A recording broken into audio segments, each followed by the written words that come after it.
श्रावण महिना आला की सृष्टीचं वातावरण बदलतं.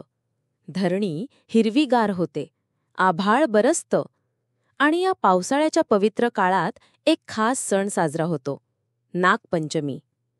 पण या दिवशी सापांची पूजा का केली जाते? त्यामागे नक्की काय आहे? श्रद्धा, विज्ञान आणि संस्कृती यांचा संगम? चला जाणून घेऊया. नागपंचमी म्हणजे श्रावण महिन्यातील शुद्ध पंचमी, म्हणजेच श्रावण शुक्ल पंचमी. या दिवशी सर्पदेवतेची पूजा केली जाते. साप हा फक्त एक प्राणी नसून आपल्या पुराणांनुसार तो दैवी शक्तीचं प्रतीक आहे.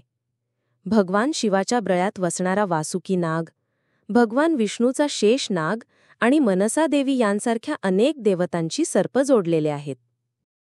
आपल्या शास्त्रांमध्ये आणि पुराणकथांमध्ये नागपूजेचं महत्त्व खूप मोठं आहे. शिवमहापुराणमध्ये वासुकी नागाचा उल्लेख आहे. भगवान विष्णू शेष नागावर विश्रांती घेतात, ज्याच्यावर संपूर्ण ब्रह्मांड टिकलेलं आहे असं मानलं जातं. आणि लोककथांमध्ये एक सुंदर गोष्ट आहे. एका बहिणीचा नवरा नागदंशामुळे मरण पावतो.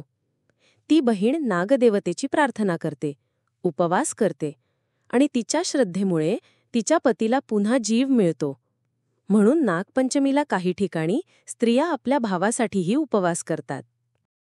नागपूजेचं एक मोठं कारण म्हणजे निसर्गाचं संरक्षण. आता साप हे निसर्गातील अन्नसाखळीचा महत्त्वाचा भाग आहेत.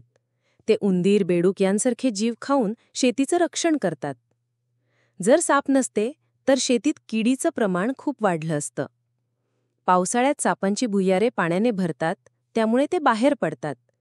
त्या काळात सापांना मारू नये, त्यांना त्रास होऊ नये म्हणूनही नागपंचमीला त्यांचं पूजन केलं जातं. या दिवशी लोक घराच्या प्रवेशद्वारावर हळद कुंकवाने नागाचं चित्र काढतात. काही ठिकाणी मातीचे नाग बनवले जातात आणि त्यांचं पूजन केलं जातं. काही लोक प्रत्यक्ष सापांना दूध देतात. पण लक्षात ठेवा, साप दूध पचवू शकत नाहीत, त्यामुळे ही कृती योग्य नाही. त्याऐवजी त्यांच्या संरक्षणासाठी प्रार्थना केली पाहिजे.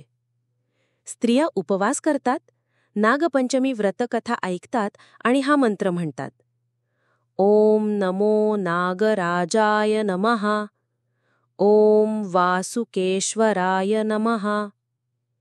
हा दिवस फक्त पूजा करण्याचा नाही, तर सृष्टीशी सुसंवाद साधण्याचा आहे. नागपंचमी आपल्याला एक सुंदर शिकवण देते.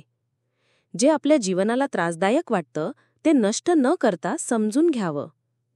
सर्पांबद्दल आदर, निसर्गाविषयी प्रेम आणि संस्कृतीबद्दल अभिमान हेच या सणाचं खरं सार आहे. आजच्या पिढीनेही ही परंपरा फक्त साजरीच नाही, तर समजून साजरी करायला हवी.